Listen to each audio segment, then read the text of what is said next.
Hey everyone, it is Shannon, and I'm here today to talk about Resident Evil Afterlife. This is for 31 Days of Horror 2019, and Resident Evil is my series in focus this year. Every year I pick a film series, hopefully one that I have seen some but not all of, and then I rewatch or newly watch all of the movies in the series, as is the case for this one. Resident Evil Afterlife is the fourth film in the Resident Evil series in terms of the live action films, and it is the last one that I have seen. So from here on in, the last two films will be new to me. And I do remember this one fondly, and I did have fun watching it this time. So yeah, so this has just all been a lot of fun.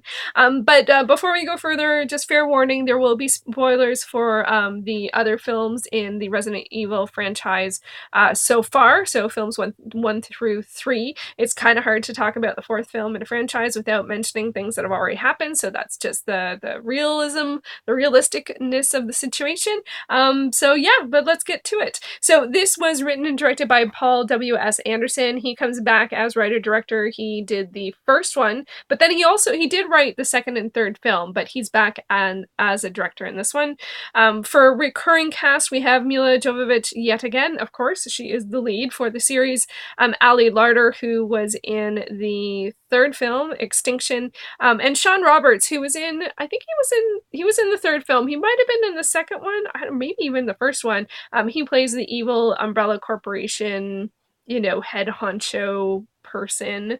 And then we have new cast members, including Wentworth Miller, Kim Coates, Boris Kodjoe, and several others. I definitely recognize some Canadians. Kim Coates is Canadian. And this was actually, if you can believe it, this was actually a Canadian, at least a Canadian co-pro, because it actually won the Genie Award for the Golden Reel. The Genies are the Canadian National Film Awards, like the Oscars for the States, and the Golden Reel is the film that made the most money. So in 2010, this came out in 2010, this was the Canadian film that made the most money. So it is an award-winning film here. Also, Milla Jovovich she won something. Oh, I forgot to write it down. She did win, I think, the Scream Award for Science Fiction Favorite Actress, I think. Don't quote me on that. It's on IMDb, which will be, as always, listed down below.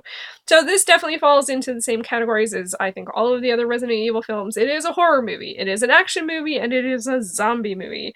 This one was also in 3D. Yes, 3D, which I wasn't sure until about I think there was one of the action sequences I was like, oh yeah, this is 3D, because they had that like right to the center, and I think there were a fair amount of 3D movies around this time, if I remember correctly. I think this is around the same time as My Bloody Valentine and Friday the 13th, which was out 2009. So yeah, it's around that time where there was a whole slew of 3D films. And yeah, so I gave this one, I can't quite decide if I want to give it a 7.5 or an 8 out of 10, and a 3.5 out of 5, and a heart, because I enjoyed this. Even though if I put my critical thinking cap on, I could definitely feel like I should lower my rating, but it's subjective and I enjoyed it, so I think I'm just gonna keep it at 8 and 4. Not 4, 3.5. 3.5 plus a heart. This was a lot of fun. So this one actually really picks up on where Extinction ends.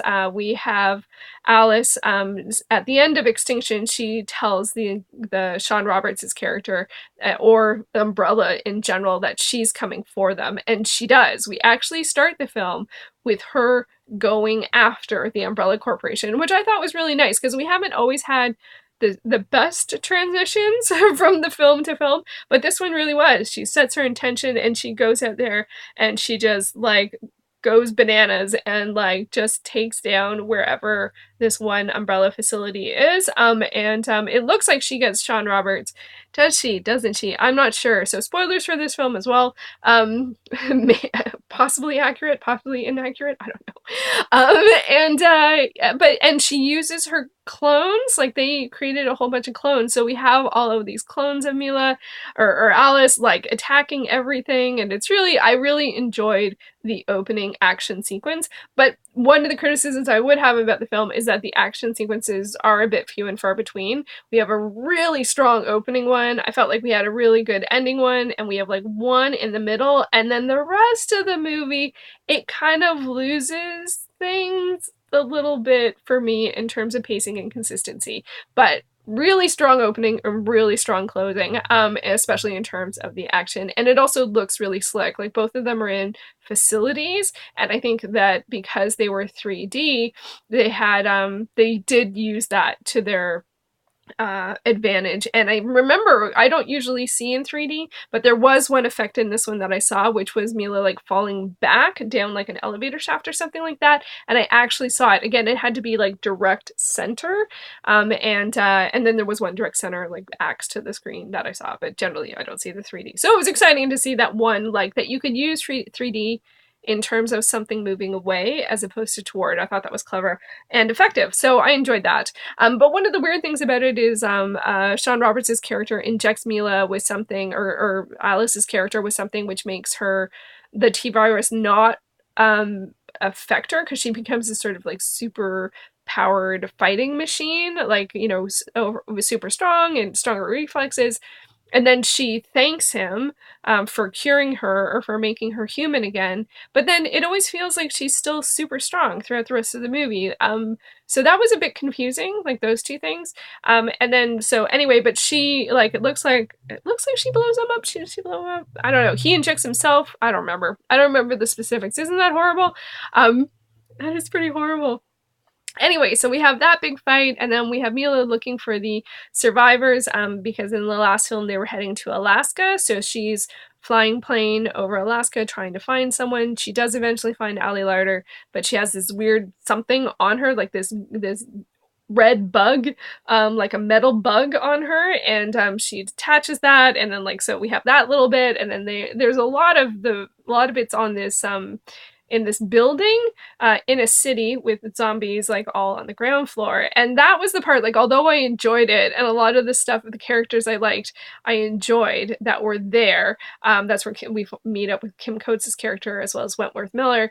That part of the movie, like, it really is confusing in terms of like where they are. Sometimes they're on the roof, sometimes they're like down below, some like on the ground level or underground, or like they have a tank, but it seems to be on the top level but isn't on the ground level, and like she lands a plane on like this tiny little patch on the roof, and like, so there's like, if I felt like nitpicking, there's lots to nitpick about that. And then like people getting back and forth from places that are challenging, and it's challenging on one way, but then they're just back with the group again. Like there's a lot to complain about there, but I'm not going to bother because I had fun with it. And there was a couple of really good fight sequences there, and there was a huge like boss mob, like just like twice as tall as a normal human or zombie, with a hood and a huge axe, and it's just like, it feels insane. Like that's one of those moments where you can feel like, oh yeah, this is based on a game, because that's probably an enemy in the game, and like it does not bear there's no reason for, like, we don't get any reason for it being there, or why it's different, which is one of the challenges I have with the series. It's like, why are there like the dogs, like the zombie dogs? Or why do some people, I guess the T virus could affect people differently, or but why are some of the effects different? Like why? There's no, like, we don't really get a why. It's just like, oh, you know, we tackled on all those enemies and now someone has something that's harder. Like that's very video gamey.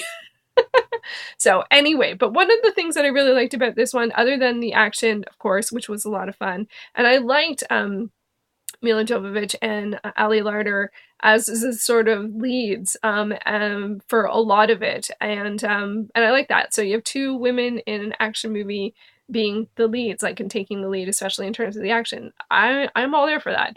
And then I also really liked Wentworth Miller, and I wonder if when I saw this was around the time that I watched Prison Break, because I didn't watch it when it was released. I watched it later, and so I didn't know, like, that's what I know him from. He has a very small role in Underworld, actually. But I know him from Prison Break as you know, and like he's the, like, one of the two leads in that, and it's such a strong character. And with this one, I feel like they're riffing off that, because he's also like, he's kept captive. Is he a prisoner? Is he not? Is he someone you can trust? Is he not? Like, there feels like a bit of an like joke, not in joke, but there are some referencey things that feel kind of like, like it's just, it's really strange to have someone play such a character who's in prison for like a series at like where that's the theme, and then like you meet him for the first time here and he's in prison, and can you or can't you trust him, and it's like his character of Schofield, like with a lot of people it's like he could, like, could you or couldn't you trust him. So anyway, it's just one of those weird things. I loved Prison Break. I just love that show so much. Anyway, so I really enjoyed seeing him. I thought his character was a great add to the story. I really liked what they did with his character. He's not actually in it that much, given the fact that he is like second listed or third listed on IMDb and he's on several of the posters. He's not really in it all that much, so that was a bit surprising, especially from my memory. I thought he was in it more. So yeah, so like all of the stuff at the building was, I thought, a bit of a mess. Like it just like the timing and stuff, I don't know. But then, we continue the story. There was no safe haven in Alaska, but could there be another one? Because that's the drive for the story. Where can we go? Where can we go where it's safe? And Mila's looking for survivors, and that's how she comes across the people. And then they continue this journey of looking for survivors and then end up on a ship. Even though in one of the earlier movies they talked about the oceans being a no-go.